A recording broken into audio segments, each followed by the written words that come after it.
Bueno, buenos días. Yo soy elemento de sustitución, ya que un accidente ocular nos ha impedido que el moderador fantástico estuviera, así que me tienen que soportar por la mañana. Entonces, bueno, vamos a presentar rápidamente Esther Fraile Julián, que es una mujer tan fronteriza que ha vivido a ambos lados de la frontera de Nador y por lo tanto tiene experiencia de los dos lados.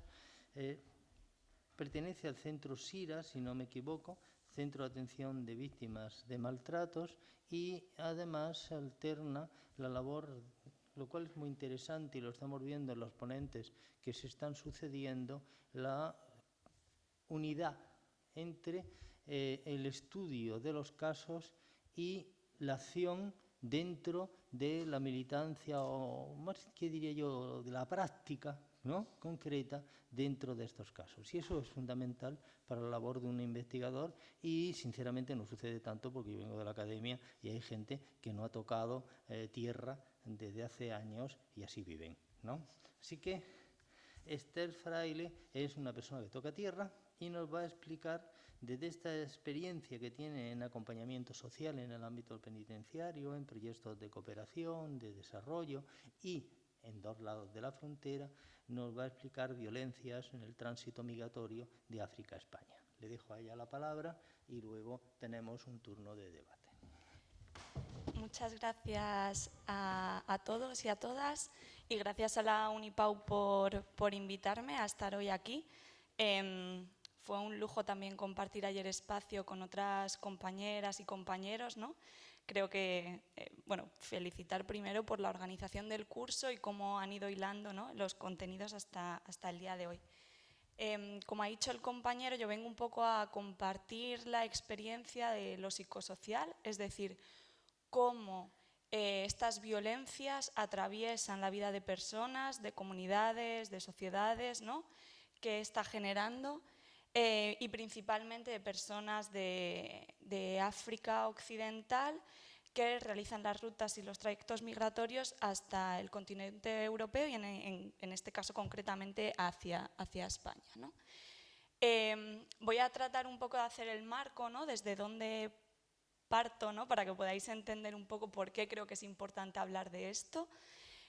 Voy a detallar algunas violencias, ¿no?, que son las más frecuentes dentro del tránsito migratorio, intentando no repetirme, porque yo creo que Ibai, por ejemplo, ayer hizo hincapié en algunas, que aunque sean en diferentes espacios, son similares, ¿no? Esto es una de las cosas que tiene la violencia y las políticas de externalización de fronteras, ¿no?, que ocurren en diferentes partes del mundo con la misma complejidad, ¿no?, y se van multiplicando y perpetuando, y luego hablaremos de los impactos y algunas conclusiones concretas, ¿no?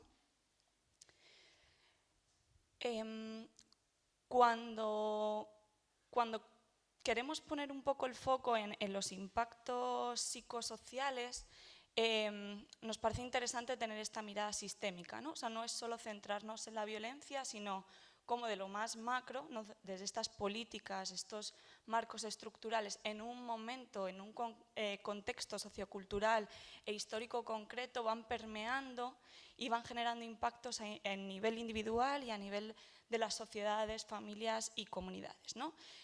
¿Por qué creemos que es importante poner el foco en los impactos, ¿no? Primero, porque nos ayudan también a identificar las causas y a contextualizar, ¿no?, y poder buscar herramientas de cómo podemos combatir esto, ¿no? Ayer se ponía, Carmen Lucía ponía encima de la mesa algunas cosas que se están haciendo, que se podían hacer. Esto solo se puede hacer si se identifica bien qué ocurre, qué está ocurriendo. Pero luego también es importante identificar las consecuencias, por un lado, para que las víctimas tengan ese reconocimiento, es decir, somos víctimas de unas políticas, de unas violencias estructurales, ¿no?, y lo puedan integrar en su experiencia vital, se pueda colectivizar, es decir, no es algo que me pasa a mí solo, sino que está pasando a muchas personas, muchas comunidades, y esto permita poner en marcha diferentes estrategias de afrontamiento, y luego para que puedan exigir reparación, justicia y garantizar la no repetición, ¿no? Hay una frase que quería rescatar y es que no hay que permitir que un problema que tiene un origen sociopolítico, ¿no? Se encubra como que es un problema de salud mental, ¿no? Aquí hay que rescatar que lo que vemos en el día a día tiene un origen sociopolítico, ¿no? Esto me imagino que ya lo han compartido otros compañeros y otras compañeras, y es un poco entender esta parte más macro, ¿no? que hablaba al principio, porque eso luego veremos cómo impacta a nivel psicológico, individual y colectivo, ¿no? Pero está claro que las nuevas políticas migratorias siguen con una lógica racista y colonial, ¿no? Que perpetúan ese sistema que estaba presente, ¿no? Y que se instrumentaliza con fines geopolíticos y económicos, ¿no? Y la expresión máxima es la externalización de fronteras, ¿no? Cómo pagamos a terceros países para que gestionen las políticas migratorias y gestionen el control de fronteras, ¿no? Seguimos perpetuando la imagen de que es el sur el que es el malo y que nosotros, la Unión Europea, somos los buenos, ¿no? Los palos los dan los de abajo, nosotros los acogemos cuando llegan. Y en base a estas políticas migratorias se gestiona un discurso, ¿no? Un discurso que cala en las sociedades y en las comunidades y que legitima este ejercicio de la violencia y legitima el uso de la externalización y el control de fronteras, ¿no? Y que va muy en la línea de cómo tenemos que proteger nuestra zona de confort, ¿no? Cómo tenemos que proteger nuestra sociedad, nuestra comunidad, qué riesgo hay, ¿no? Y qué supone. Y esto hace que se desplieguen normativas, leyes, reglas, ¿no? Políticas institucionales, como hablábamos ayer del PEMA, ¿no? Del Pacto Europeo de Migración y Asilo, que ponen la balanza, ¿no? En esta parte securitaria y de criminalización y no en los derechos humanos y el respeto a la dignidad humana, ¿no? Y como consecuencia de esta externalización, ¿no? Y de estas políticas migratorias, lo que se ha ido generando a lo largo de estos últimos años es que las rutas sean mucho más largas, sean mucho más peligrosas, más precarias, duren más en el tiempo, ¿no? Y he puesto entre comillas más caras, porque cuanto más vueltas tengo que dar, más inversión económica tengo que hacer, y esto también veremos cómo genera un impacto, ¿no? Y además iremos viendo cómo a medida que nos acercamos hacia el norte, las violencias se van agudizando, ¿no? Aquí yo presentaba un mapa de las principales rutas existentes, ¿no? Que creo que ya las conocéis todas, ¿no? Yo voy a hablar sobre todo de la ruta terrestre central y la ruta terrestre occidental, ¿no?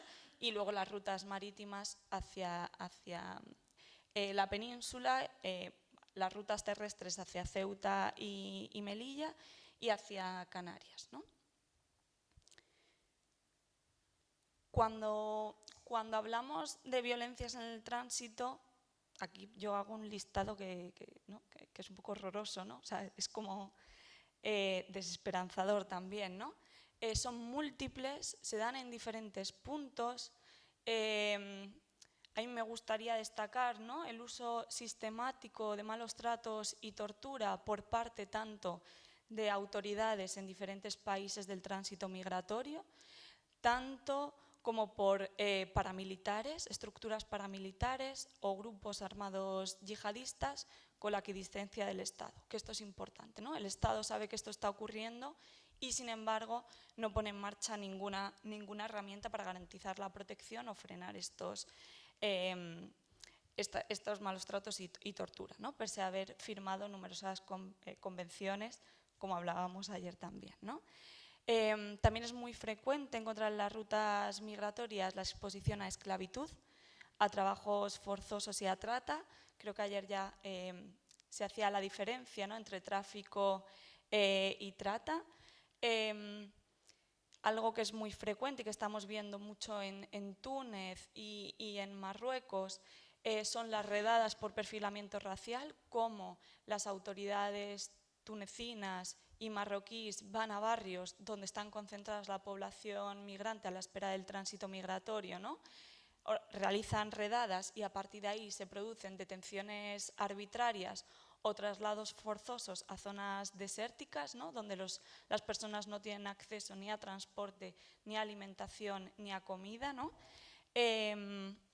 se dan situaciones de privación de libertad, tanto en el momento del cruce, ¿no? Cuando yo detengo una patera o cuando yo intento saltar la valla, ¿no?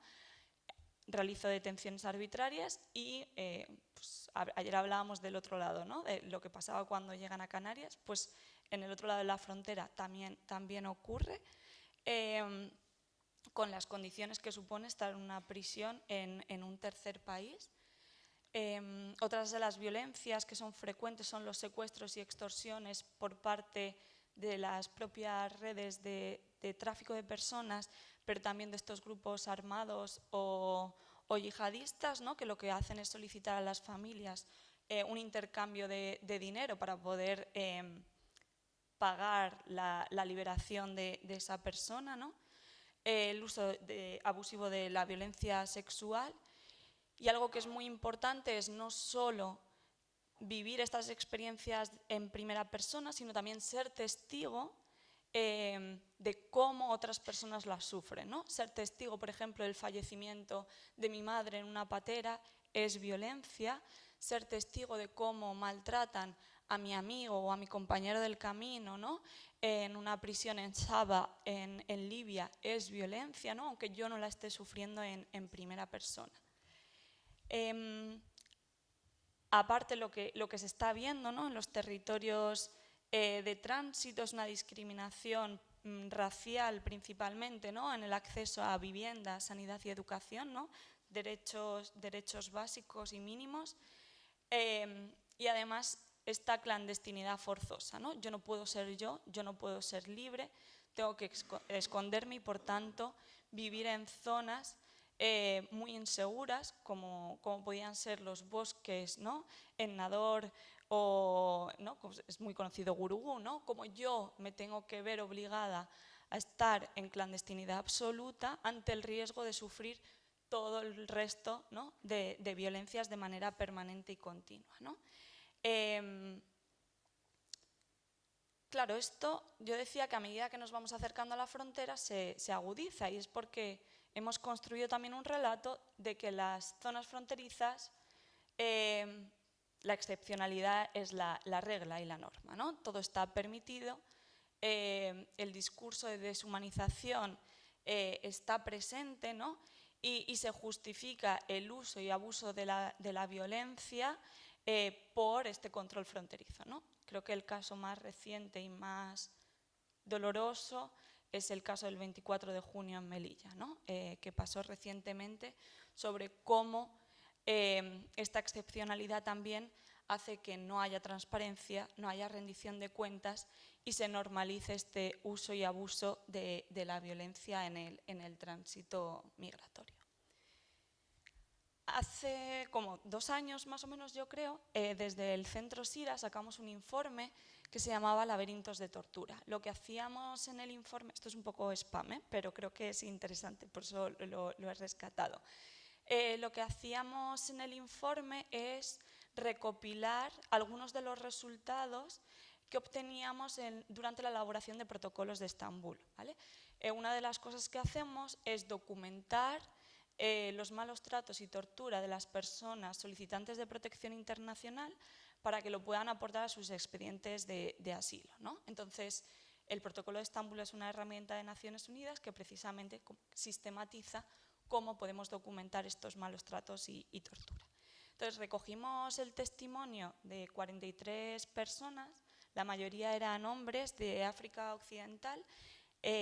Curiosamente, el 30% eran de Guinea-Conakry. En el momento de su salida eran gente muy joven, casi la mitad era menor de edad en el momento de la salida durante el tránsito migratorio y la otra mitad tenía entre 18 y 25 años, ¿no? Sí que es cierto que hay un sesgo en la muestra porque el 76% había sido víctima de tortura o malos tratos en país de origen, ¿no? Precisamente por eso estábamos documentando. Y también un 50% de conflicto armado, ¿no? ¿Qué intentábamos sacar en este informe, ¿no? ¿Qué conclusiones intentábamos sacar? Uno, identificar realmente cuáles son estas violencias, o sea, cuánta representatividad hay de estas violencias en la gente que llega a nuestras comunidades, a nuestras ciudades, ¿no? y las experiencias que han tenido. Y veíamos que el 97% de la gente que habíamos entrevistado había sido víctima de violencia física. Claro, el ratio es altísimo, ¿no? Y el 86% de situaciones de pobreza extrema, ¿no? Habían estado expuestos a inanición, a falta de acceso a un lugar seguro, a falta de agua, a falta de elementos de higiene básicos, ¿no? Además de el 74% había sido testigo de la muerte de alguna persona conocida o familiares, ¿no?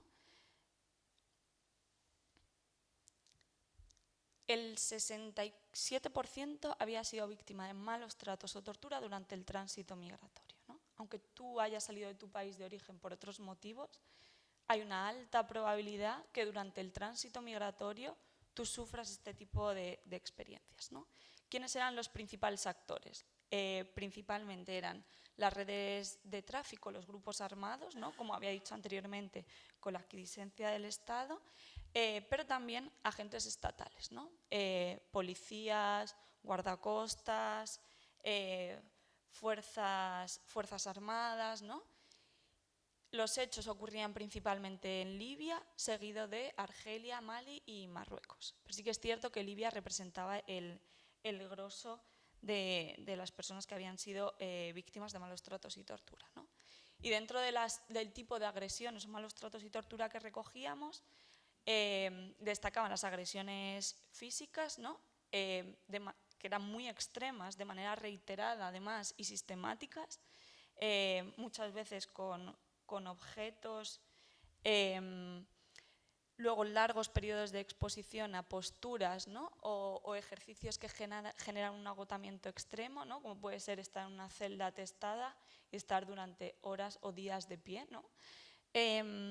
La privación de alimento y sueño, como yo estoy dormida a lo mejor y de manera aleatoria cada 3 horas me levantan para pegarme una paliza, para sacarme a hacer trabajos forzosos, ¿no? Interrumpiéndome el sueño. Las condiciones del entorno que impedían tener unas condiciones mínimas de vida, ¿no? Pues, casas donde no había acceso a agua, no podían lavarse, no había una cama, un colchón, ¿no? Nada por el estilo, ¿no? Ser testigo de agresiones y muertes a terceros, amenazas y ataques contra su integridad, y especialmente destacaban el trato humillante que recibían, ¿no? Esto que está puesto en rojo es como el testimonio, que no lo leo porque si no nos tiramos aquí, pero bueno, en el informe, que luego si le queréis echar un vistazo, ¿no? Está recopilado también el testimonio de estas personas, ¿no? Lo que nos transmitían en las experiencias, ¿no? En el 22% de los casos, además decían que durante el intento de cruce habían sido detenidos en al menos una ocasión y destacaban la huida permanente y constante de las autoridades, estuviesen donde estuviesen, ¿no? O sea, yo estoy en el barrio y tengo que estar constantemente en alerta porque hay una alta probabilidad de que haya una redada y esto me suponga una detención, un arresto, un traslado forzoso y que implique a su vez malos tratos o tortura por parte de las autoridades, ¿no? Y el 25% había sido trasladada de manera forzosa a zonas habilitadas y deshabitadas, ¿no? Esto es un poco el panorama de qué están sufriendo las personas cuando están en el camino hasta que llegan al cruce, ¿no? Hasta que llegan a nuestros países de origen. Y me parecía interesante algo que ya se habló un poco ayer, pero destacar es qué pasa cuando llegan al otro lado, ¿no? Este momento inmediato de yo desembarco en Arguineguín, ¿qué está pasando, ¿no? La mal llamada acogida y la emergencia, entre comillas, ¿no? que ponía aquí. La emergencia, de nuevo, porque legitima que se apliquen de manera aleatoria ciertos recursos que no garantizan un mínimo de condiciones, de normativas y de derechos humanos, ¿no? Esto ahora veremos el por qué lo he rescatado, pero sí que es cierto que esta primera acogida tiene un papel muy importante en los impactos que van a generar las violencias previas que he vivido en el camino, ¿no? Y lo que nos estamos encontrando, ¿no?, son condiciones muy deficitarias de los recursos, donde hay un alto hacinamiento, ¿no? No hay las condiciones de higiene mínimas, no hay acceso prácticamente a agua o alimentación adecuada, ¿no? Además, cada centro tiene un reglamento muy arbitrario que no lo conocen las personas una vez que llegan, lo que hace que puedan ser sancionados, ¿no?, castigados, incluso con la expulsión de los recursos una vez que llegan al otro lado de la frontera, ¿no? Con una asistencia muy deficiente, ¿no? Con poca atención a perfiles, por ejemplo, que hayan sufrido malos tratos o tortura, igual que a otros perfiles vulnerabilizados, como pueden ser los menores o mujeres embarazadas. Las condiciones de separación familiar, ya no solo pues, se están dando separaciones de los niños junto con sus padres, madres, tíos, tías, ¿no?, familia extensa, sino también yo he compartido todo el camino con mi amigo y ahora mi amigo lo mandan a Albacete y a mí me dejan en Canarias, con lo que esto va a suponer para mí.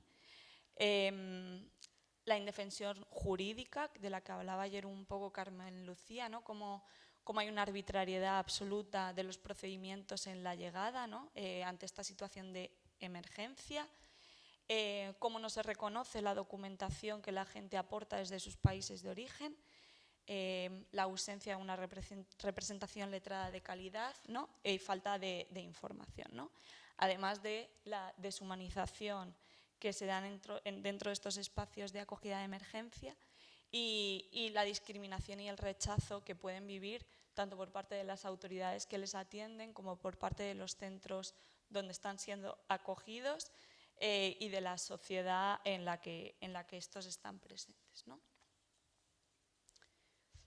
Cuando hablamos un poco de cómo esto impacta en la vida de las personas y las comunidades, yo creo que hay que tener en cuenta diferentes elementos. Yo voy a hacer un barrido general, pero sí que es cierto que no podemos generalizar, que cada persona es diferente, cada comunidad es diferente y que hay muchos elementos que hay que tener en cuenta a la hora como de analizar estos impactos, ¿no?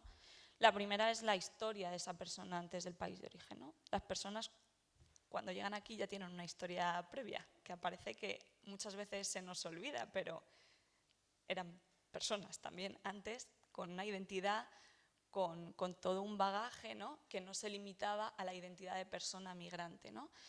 Es importante tener en cuenta cuál fue el motivo de la salida, ¿no?, si fue precipitado o no, si una planificación, ¿no?, de este viaje, si fue elegido, ¿no?, qué expectativas tenía la persona sobre el proceso migratorio. Luego, como he dicho, elementos identitarios, ¿no? Pues a lo mejor para mí mi religión tiene un papel muy importante, o bueno, soy de una comunidad en concreta en la que soy de la comunidad PEL, que tradicionalmente, históricamente ha sido un pueblo nómada, entonces la migración es algo normal, ¿no?, cómo se ven estos procesos migratorios. Elementos como la edad, porque obviamente a la infancia y la juventud, en un momento de desarrollo vital en el que el apego y la seguridad son muy importantes, no va a impactar de la misma manera que en una persona adulta, ¿no? El género, ¿no? Pero también un poco qué estrategias de afrontamiento tienen las personas y las comunidades, ¿no?, para poder hacer frente a todas estas experiencias de violencia, ¿no? Y luego, aparte, cuando hablamos de impactos, podemos identificar impactos en el momento, ¿no?, en el que la persona vive la violencia, a corto o medio plazo y luego a largo plazo, ¿no? Esto es un poco lo que vamos a intentar de compartir.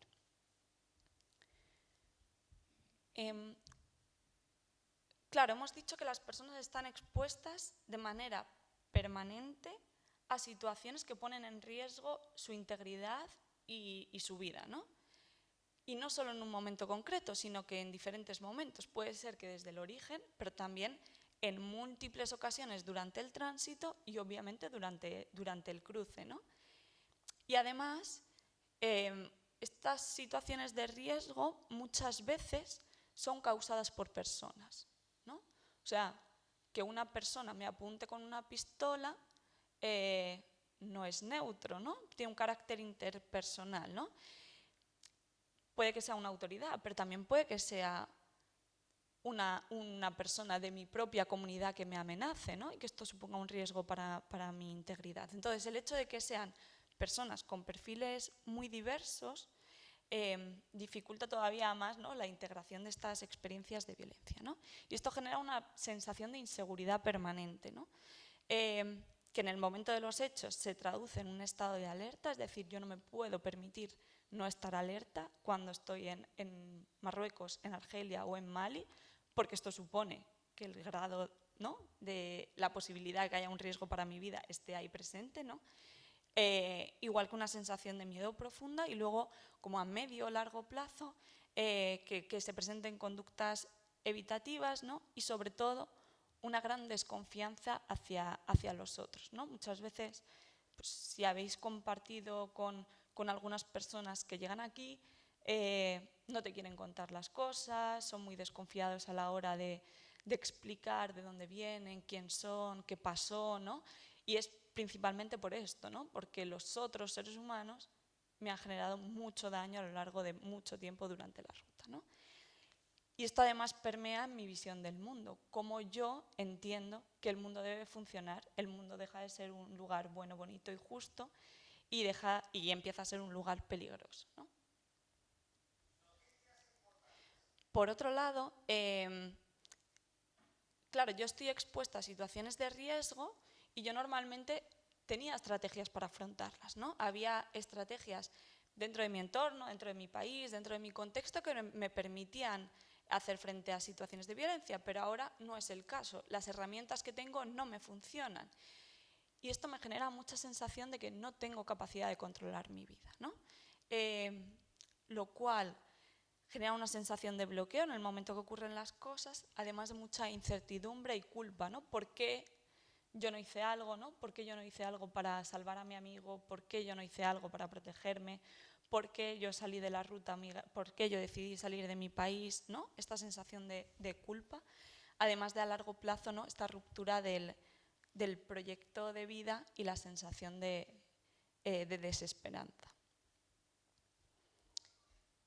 Y luego, claro, volviendo como al inicio del todo, las violencias, en este caso durante el tránsito migratorio, siguen una lógica muy racista y muy machista. Claro, esto implica que haya un daño hacia tu identidad, ¿no? Y que haya un deterioro profundo de tu dignidad, y genera una sensación de humillación y vergüenza muy alta, ¿no? Esto lo vemos no solo en víctimas de violencia sexual, que puede ser el claro ejemplo donde podríamos entender, ¿no?, que se diesen estas sensación de humillación y vergüenza, pero también cuando alguien te dice me tratan como un animal, ¿no?, por ser negro. Como esto te va deshumanizando y ataca también a tu imagen, a la imagen de ti misma, y te genera mucha rabia y culpa, ¿no? Estos son un poco los impactos más generales a nivel individual, pero claro, detrás de estas personas hay familias, ¿no? Y muchas veces olvidamos qué impacto puede generar esto en sus familiares, en sus países de origen. Porque las migraciones son transnacionales, la persona migra, pero el fenómeno migratorio afecta a todo el mundo, ¿no? Afecta a mi madre, que se ha quedado en Mali, afecta a mi marido, que está en Francia esperándome, ¿no? Y esto también genera impacto, ¿no? Por un lado, genera culpa y vergüenza, porque muchas veces son las familias las que promueven, ¿no?, este trayecto migratorio, y el conocer que tu familiar está expuesto a este tipo de violencias, ¿no?, genera una profunda sensación de culpa, sobre todo cuando se dan, por ejemplo, casos de naufragios, ¿no? Genera mucho miedo, angustia e incertidumbre, porque hay personas, por ejemplo, cuando hay un traslado forzoso hacia una zona desértica, a lo mejor el familiar lleva más de una semana sin tener noticias de su hijo o de su madre o de su pareja, ¿no? Imaginaros la sensación de angustia que tiene que tener esa persona, pero también genera un empobrecimiento. Cuanto más complicadas y más violencia hay en las rutas, más inversión económica hay que hacer, y muchas veces las familias se endeudan para poder apoyar a aquellas personas que siguen en el camino, ¿no? Porque no apoyarlas pondría en riesgo aún más su vida, ¿no? Además, se reconfiguran los roles dentro de la familia. Imaginaos que yo soy el principal sustento de la familia, yo salgo de mi país, ¿quién cubre ahora ese vacío, ¿no? ¿Cómo me consideran ahora dentro de mi país? ¿Cómo me están viendo, ¿no? ¿Qué rol tiene mi familia? Y se rompe el proyecto familiar en muchas ocasiones, ¿no? Y como he dicho, en el caso de las desapariciones, que por desgracia son cada vez más, la pérdida ambigua, ¿no? Cómo las familias tienen que soportar durante toda su vida el no saber dónde está su ser querido, no poder enterrarlo y no poder hacer el proceso de duelo, ¿no? Que yo creo que son las grandes olvidadas dentro también de todo este proceso migratorio. Esto es un poco el panorama general, ¿no? Inseguridad, pérdida de control, ataca la dignidad, ¿no? Y esto genera un impacto y un desequilibrio, ¿no? En quién era yo, quién soy yo ahora, y genera dificultades, ¿no? Tanto en el funcionamiento diario como en el estilo, cómo me voy a relacionar yo con las otras personas, y obviamente mi proyecto de vida, ¿no? Lo que yo había pensado de cómo iba a ser mi proyecto de vida, mi proceso migratorio, no es así. Se tiene que reconfigurar completamente y tengo que volver a empezar de cero, ¿no? Cuando yo hablaba antes de es importante la acogida, es porque, claro, esto se puede cristalizar, se puede quedar ahí, ¿no? Se puede quedar en algo. No todas las personas tienen por qué tener un problema de salud mental después de un trayecto migratorio. De hecho, se ve que no todas las personas lo tienen. Pero claro, depende un poco de si yo luego, después de todas estas experiencias, tengo un entorno de seguridad y de protección, esto puede cristalizar, puede cronificarse o no, ¿no? Y pueden aparecer otro tipo de diagnósticos como un trastorno de estrés postraumático, depresión, ansiedad, esquizofrenia. Bueno, esta retaíla un poco que sería un poco el agravamiento de las situaciones de salud mental. Y por eso yo decía que es tan importante esa primera atención de acogida. Porque claro, yo tengo unas expectativas, ¿no? De que todo este sufrimiento a lo mejor ha merecido la pena, pero cuando yo llego, a lo mejor no me ha merecido la pena, ¿no? Y por eso es tan importante las condiciones de acogida. Sin embargo, lo que encontramos es que cuando llegamos, no se nos garantiza ese entorno de protección, de seguridad, ni la atención adecuada para evitar que esto se cronifique, ¿no? Y además nos desarticulan o nos criminalizan las propias estrategias de afrontamiento que tenemos. Es decir, que yo llame a mi primo que está en Francia para que me envíe 50 euros, va a hacer que la persona del recurso de acogida sospeche que yo estoy en una red de trata, por ejemplo, y me bloqueen el acceso al teléfono o me metan en un centro donde, ¿no?, especializado para víctimas de trata, y ahí se me bloquee, ¿no? Las estrategias se bloquean y se criminalizan, ¿no? O mira, he hecho el viaje con esta persona, es mi principal red de apoyo, a lo mejor no tengo ya más contacto con mis familiares por lo que ha sido el tránsito, por la duración del mismo, porque mi madre ha fallecido, ¿no? Y me desarraigan de esto, que es mi principal apoyo emocional que yo tengo en este momento, ¿no? Todas esas estrategias se desarticulan en la acogida.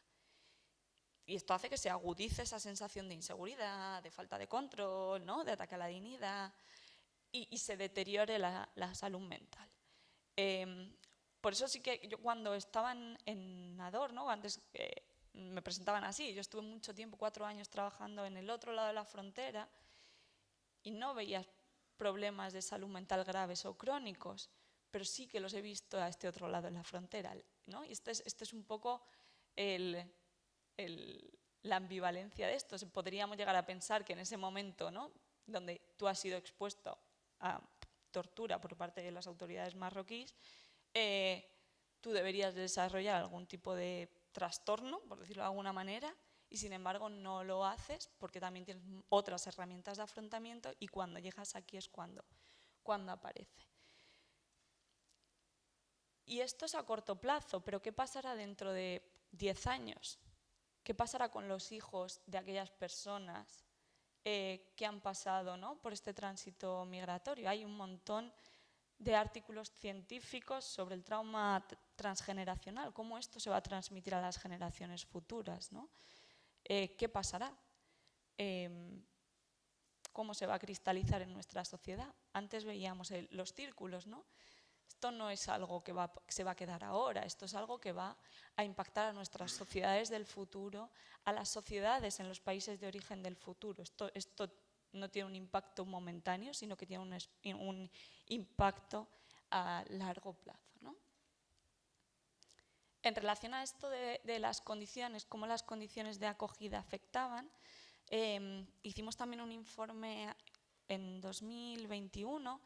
Entrevistábamos a gente que estaba en Melilla, en los CETIs, y a gente que estaba en los recursos de emergencia de Canarias, concretamente en las raíces, en las canteras y en Canarias 50, para ver un poco, para tratar de evaluar cómo las condiciones de acogida generaban un impacto en la salud mental, ¿no? Y ver si, bueno, alguna compañera lo comentaba ayer, si podíamos considerar los espacios de acogida de emergencia en los espacios fronterizos como entornos torturantes, ¿no? Si se daban las condiciones para considerar que esos espacios generaban, se podían considerar como tortura, ¿no? Y era llamativo porque el 20%, tanto en Melilla como en Canarias, decía que había un deterioro en su salud mental desde su llegada a España, que fue a raíz de la acogida que su salud mental se deterioró, ¿no? En Melilla el 32% percibía que las condiciones del CETI influían, ¿no?, en su estado de ánimo de manera negativa, y en Canarias llegaba al 59%, ¿no? Como todo esto, esta suma de el hacinamiento, la falta de alimentación adecuada, la arbitrariedad de las normativas, la falta de conocimiento sobre mis derechos en el plano jurídico, de asistencia letrada, todo esto estaba generando miedo, rabia, apatía y generaba mucho impacto a nivel funcional en el funcionamiento diario de las personas, ¿no? En Melilla se decían 15% y en Canarias el 25%. Es decir,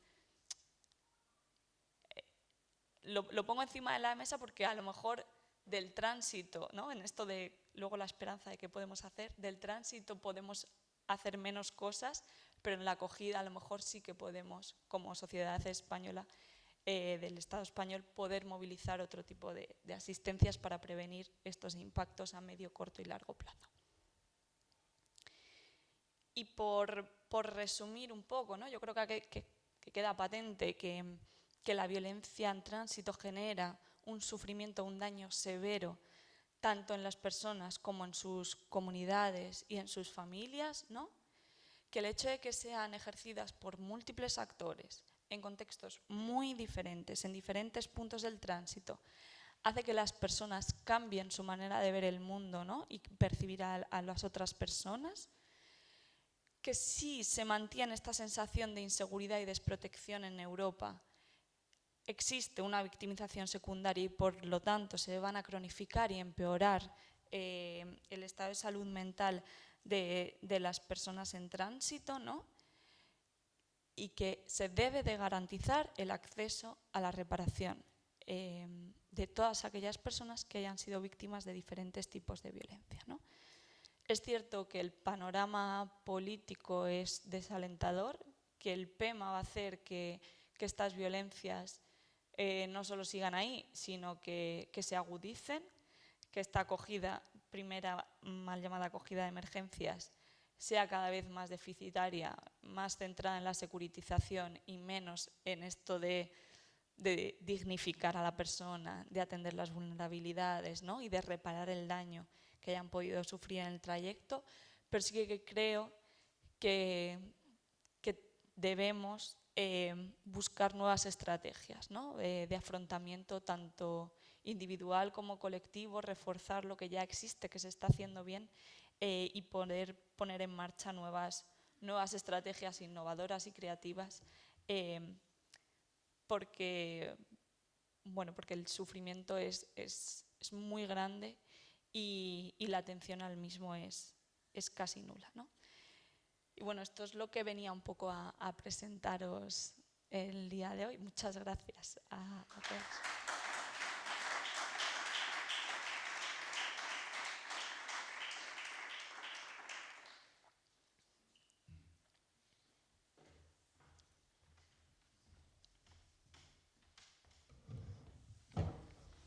Bueno, ay, cuánta gente el lunes. Es que a mí esto de los domingos con perdón del ponente que lo dijo, pero siempre, ay, que estén aquí en domingo, ¿no? Los lunes son peor siempre. Sí, es un tópico un poco... Bueno, después de esta magnífica conferencia yo realmente comienzo el turno de preguntas, pero no me libro de hacer una pequeña intervención de mi parte. Ayer, en Almería, había un funeral un poco extraño. Unos franciscanos, sirios, palestinos y un nacional que también ha trabajado en Palestina, hacían el funeral por un chaval un poco mayor, Michel, sirio, cristiano, que había ido pasando por el norte de África hasta terminar ahogándose frente a las costas de Almería. El funeral estaba realizado, también se realizó evidentemente un funeral por todos, ¿no? Pero concretamente, en el caso de Michel, que deja 2 hijos, la cuestión era hacer un funeral para hacer superar el duelo a la familia que ha dejado Michel y a los amigos, tanto en Siria como los que ya están en Europa. Y esto me ha conectado con lo que planteabas tú, que es una cosa que muchas veces olvidamos. Hay víctimas, pero hay un conjunto amplio de personas que son afectadas psicológicamente, ¿no? Y en este caso van a tener, ¿no?, una grabación en el cementerio de Almería donde está enterrado Michel, ¿no? Toda una cuestión que quedará para los hijos cuando crezcan, ¿no? Y que tengan una relación con su pareja. Por lo tanto, lo que tú planteabas de la siguiente generación que queda traumatizada, de unos huérfanos que ya no tiene, o el resto que tiene mala conciencia, problemas de culpa, con respecto, ¿no?, a qué incitamos a Michel a hacer este largo viaje. Bueno, era simplemente que se me ha ocurrido porque he leído esta mañana todo eso del funeral de Almería. ¿Qué? Era el mejor de Almería, sí. Bueno, y comenzamos un turno de preguntas, y también por una cosa, me ha gustado mucho es tu conferencia, pero también que leáis los relatos personales, ¿no?, que es realmente tu trabajo de campo y magnífico de recogida, porque eso también significará para las próximas generaciones o para los familiares, también significa una ayuda, ¿no? Uh-huh. Bueno, turno de preguntas.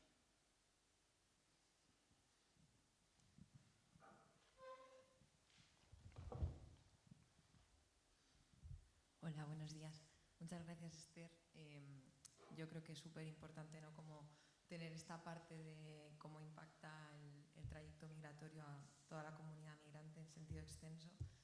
Y bueno, como abogada siempre me planteo un poco este dilema de cómo el sistema legal, en el caso, por ejemplo, de la protección internacional, fuerza a las personas migrantes un poco a mercadear con su trauma, ¿no? Como en las entrevistas de protección internacional, sin respetar, por supuesto, los tiempos de sanación y de gestión de todo este trauma enfrenta a las personas migrantes en un entorno bastante hostil y retraumatizante a contar todo lo que les ha pasado y por todo lo que han vivido, y que cuanto más se expongan o cuanto más abran ciertas cuestiones, ciertas heridas, más opciones de obtener esa protección van a tener, ¿no? Y entonces me preguntaba cómo desde la parte legal podemos ser respetuosas con esa herida sin a su vez dejar a las personas en una desprotección administrativa. ¿Alguno más? Pues contesta. Vale. Sí, si quieres contesto ya.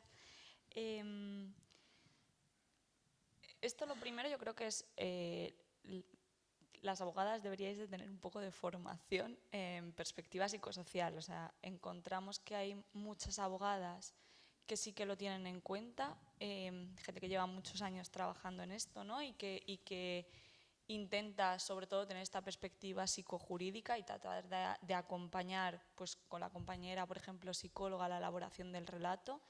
Creo que una de las herramientas muy buenas es que el relato lo pueda hacer con la psicóloga y que la abogada, ¿no? simplemente recoja el relato, o que si la abogada recoge el relato, permita tiempos, pausas, permita también que después de eso haya un cierto acompañamiento, permita que la persona no cuente. Creo que las herramientas son varias, igual siempre hay vacíos legales, a lo mejor ahora no es el momento. Nosotros ha habido muchas veces que hemos hecho simplemente un informe diciendo que esta persona no está ahora mismo en un estado que le permita narrar su experiencia de vida y que hasta dentro de 6 meses no se prevé que esta persona pueda hacer una reconstrucción de su relato, ¿no? Creo que también hay estas vías que son un poco escapatorias y que ayudan a evitar la revictimización, porque efectivamente narrar puede ser muy sanador o puede ser muy revictimizante, dependiendo de quién lo haga, cómo se haga y dónde se haga, ¿no? Pero sí, yo creo que haya un poquito de formación y que se haga ese dúo, ¿no? Y ese pack con perspectiva psicojurídica es muy importante.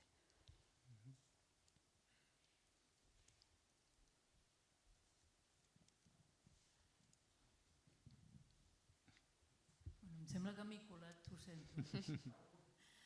Rápidamente. ¿Entiendes catalán? Sí, entiendo un poquito. Vale. Si habláis despacio lo entiendo perfectamente. No, nosotros sí. Es igual. Tirando el hilo del relato sanador, quisiera saber ese relato sanador, que es propio del oficio de psicólogo, quién lo hace, cuándo lo hace, cómo se cuida, cómo se difunde, cómo desde ese relato que debe ser sanador para poder ayudar a todo el proceso posterior realmente de acogida y de integración y de todo lo demás, como ese relato, cómo se está haciendo ahora mismo, ¿no? ¿Quién hay que cuida de esto? ¿Qué entidades o qué personalidades? Porque esos relatos necesariamente están llenos de resiliencia, además de llenos de horrores, pero están llenos de resiliencia también. Entonces están llenos de estrategias de supervivencia, de solidaridad, de muchos recursos, y pienso también que es algo que nos debería hacer reflexionar mucho sobre ciertos patrones demasiado fijos tantas veces, y lo sabemos a lo largo de la historia de la psicología, de lo que es y no es una buena salud mental. Y ahí lo dejo.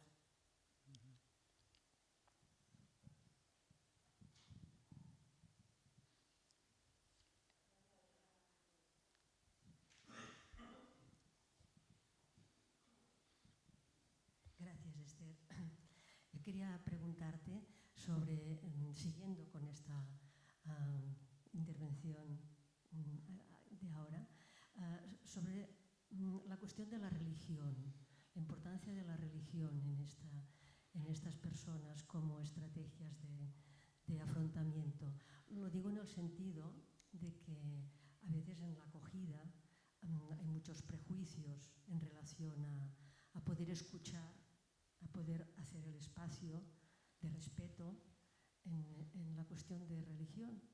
Y que a mí me parece que en algunos casos debe ser una fuente de soporte y apoyo, de soportar, de aceptar todo esto, ¿no? ¿Qué pasa con sociedad de acogida? ¿Cómo respetamos esto, ¿no? ¿Cómo lo resituamos? Gracias. Vale. Sobre quién recoge o quién acompaña el relato, pues depende un poco de dónde caigas. O sea, esto es un poco triste. Pero claro, puede que entres en un espacio de acogida en el que tú puedas sentirte escuchado y tengas un espacio con un educador, una psicóloga o en una comunidad en la que haya un grupo de personas, ¿no? Yo soy senegalés y hay justo un grupo de la comunidad senegalesa con quien yo puedo reunirme y sentarme a tomar té y charlar de estas cosas, o puede que esté en un centro de menores hacinado en el que lleve un mes y nadie me haya dirigido la palabra, ¿no? Entonces, aquí hay una arbitrariedad con respecto a quién escucha, cómo escucha y cuándo se escucha o si se permite escuchar, ¿no?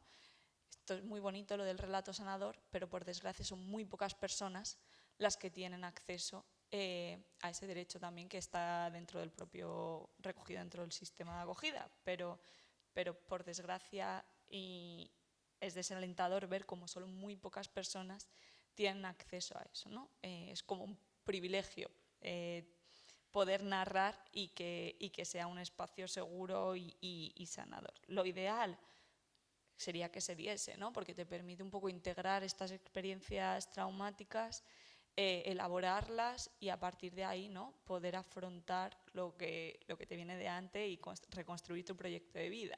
Precisamente pues, hablando un poco del trauma transgeneracional, si esto no se elabora y se enquista, ¿cómo esto se va a transmitir a las siguientes generaciones? Pero te diría que hay muy pocas personas que tienen este espacio. O sea, nosotras encontramos a gente que ha pasado por 5 recursos de acogida diferentes y es la primera vez que cuentan su historia.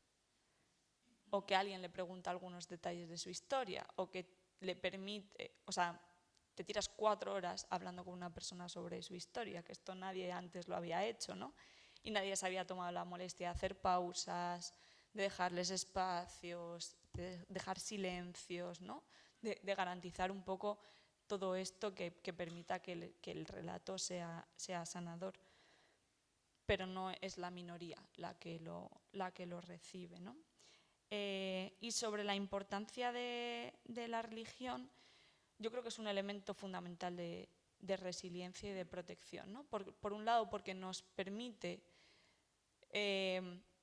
dar sentido a la experiencia vivida, ¿no? Mucha gente dice, bueno, era mi destino, estaba escrito, ha sido una prueba del destino, ¿no? O sea, te permite un poco entender el por qué esto me ha pasado a mí dentro de tu lógica. Te permite también, como cuando esto ocurre, calmar y sanar. Y por desgracia, estamos en un país muy islamófobo, en el que muchas veces en la acogida, sobre todo para población musulmana, creyente, se intenta cortar estas estrategias de afrontamiento. Hay recursos en los que no te dejan rezar, en los que no hay condiciones para que tú puedas practicar tu espiritualidad. Y era esto, ¿no? De cómo vamos cortando las propias estrategias de afrontamiento de las personas que han sido y son tan importantes para afrontar este tipo de experiencias. Ocurre también con otras religiones, pero principalmente diría yo que con la población musulmana, ¿no? No sé si te he respondido más o menos. Nada. Bueno, la última pregunta. Si me permitís, si hay 2 minutos, exponer un caso que cada día me he recordado del, para nosotros tan cercano, Usman Umar, un xiquet, coneixes? puc dir dues paraules. De Ghana és colònia anglesa. Quan té 9 anys, molt espavilat, va a Tequinam, treballa a casa d'un tiet, el taller, és molt hàbil treballant, aprèn mecànica, soldadura, d'allà va a Accra, en fi. La idea és tenir 4 euros, us hi recollir en diners, per poder anar al país dels blancs. Per què? Veu volar un dia un avió, diferents dies, i diu, però és impossible, com pot volar? On fan això? Això ho fan al país dels blancs. Doncs jo he d'anar al país dels blancs. I comença una de 5 anys de tragèdia. Tot el que heu relatat tots aquests dies ho ha passat el simpàtic Usman Umar. Al final arriba a Canàries, moltes peripècies. D'allà ell diu Barça, perquè una vegada havia vist un partit de futbol allà a Accra i Barca, de Canàries l'envien a Màlaga, el Barca cap a Barcelona. Entrepà, 4 euros, una ampolla d'aigua i a Barcelona. A Barcelona passa un mes perdut. Al final, un dia, com una revelació, tot això ho escriu en el viatge al País dels Blancs. Magníficament escrit. Troba, un dia té com una il·luminació i diu, saluda aquesta persona. Saludava a tothom, però ningú li feia ni punyetero cas.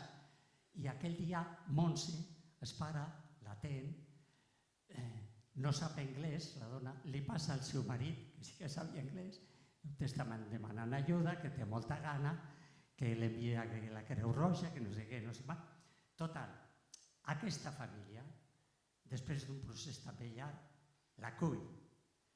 Un dia la mare es presenta en un grup que estàvem allà treballant i diu, hola Montse, jo coneixia la Montse perquè els fills havien estat companys a l'institut, què fas per aquí? Mira, i allà darrere d'ella, espantat, estava l'Usman. Doncs l'Usman, que comença a estudiar, necessitaria ajuda, aquí li podríem ajudar qualsevol, o jo mateix. I jo vaig estar com a mínim 2 o 3 anys a casa, fora, ajudant-lo, perquè feia la secundària, el batxillerat. És un tio, és una persona amb una mentalitat, amb una motivació, amb unes ganes de superar-se, un autèntic model. Ara, podria estar explicant, hauria pogut venir aquí i explicar la seva experiència. Ara diu, no vingueu aquí, que és un engany. Està juntament amb unes altres persones, això ho coneixeràs tu, enviant material informàtic i barallant-se amb les autoritats d'allà perquè prepareu-vos allà, feeding meats, o sigui, alimentando mentes, formeu-vos allà, treballeu allà en alguna cosa, treballeu pel vostre país. No tingueu com a primer objectiu passar tot el que jo he passat per arribar aquí, perquè això és un engany. Ell és un exemple, el més positiu que conec, però... I està treballant i treballant i treballant. Ha donat dosenes i centenars de conferències d'aquestes en instituts, etc. Un exemple positiu.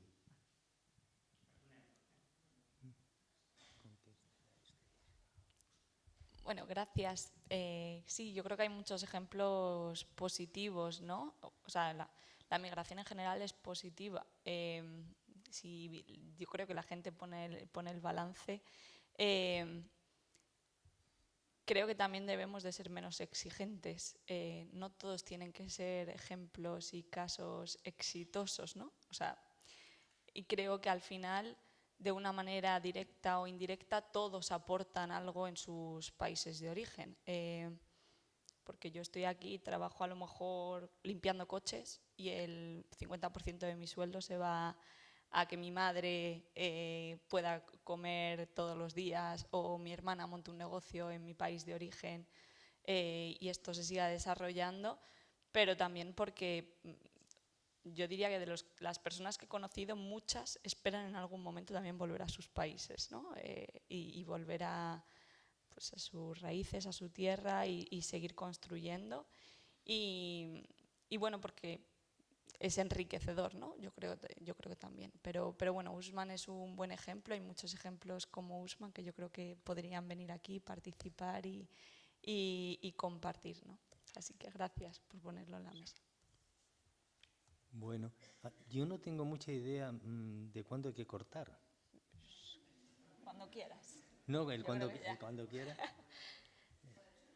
No, Sí, no hay- todavía queda un poco porque no está preparado el Están sistema ahí, para rehabilitar al público en sus energías para la siguiente parte. Creo que Yo creo que están ahí, ¿eh? están Creo que ya. ya están casi. Si no hay Están más ya. preguntas, después Sí. liberar. No, yo de todas maneras tengo una última cosa, Vale. porque en la línea que plantea, hay como y lo tenemos continuamente, esta especie de doble juego de mejor que no vengan, pero por un lado, pero por otro lado también está el derecho de que tiene todo el mundo a hacer lo que le da la gana y venir, ¿no? Es decir, que las dos cosas, ¿no? Y el efecto llamada y el no sé qué, como decía un amigo mío, el mayor efecto llamada son las series Disney que les pasan por toda África, que tienen un éxito brutal, y en donde ven un chaval norteamericano negro, son series con familias negras clase media, ¿no? Y entra allí y en esas habitaciones, que no sé por qué siempre están llenas de banderines, ¿no? O sea, tienen que tener muchos banderines y algunos premios de no sé qué, y entonces tira y tiene todos los aparatos del mundo, que si un vídeo, que si un no sé qué, que si unos cascos, eso sí, eso es un efecto llamada y tiene todo el derecho a cumplir ese efecto llamada. Eso ya no indica, ¿no? Sí, bueno, yo creo que la globalización, o sea, igual que las redes sociales a día de hoy, ¿no? O sea, como que estamos en un mundo globalizado. No diría yo efecto llamada. El efecto llamada es es horrible. mal Está llamado, cargado, horroroso, está cargado de cargado de contenido horrible. de mucho contenido, ¿no? Creo que la movilidad es un derecho para todos y también es un derecho de que sea segura, ¿no? De que yo pueda moverme sin tener que vivir todo este tipo de violencias y experiencias traumáticas simplemente porque me apetezca estudiar una carrera universitaria, porque me apetezca conocer un país o porque me apetezca tener los cascos de moda y sé que estoy allí, voy a ganar más dinero y los puedo comprar, ¿no? Y yo creo que ahí es donde está el foco de la reivindicación, que si mi objetivo es ser como el príncipe de Bel-Air, no lo sé, o sea, un ejemplo. Es un ejemplo total. Pues puedo serlo, ¿no? Pero no por ello tienen que torturarme, tienen que agredirme, tienen que vejarme, tienen que humillarme, ¿no? Simplemente por pertenecer a un lugar concreto del mundo, por ser una persona racializada, bueno, por otros tipos de circunstancias, ¿no? Que yo creo que... Porque cada persona es un mundo. Ya está. Sí. Bueno, muchísimas gracias. Nada, a vosotros. Y continuamos después de que os recuperéis porque se necesita vitaminas para continuar en este lunes en el que estáis aquí.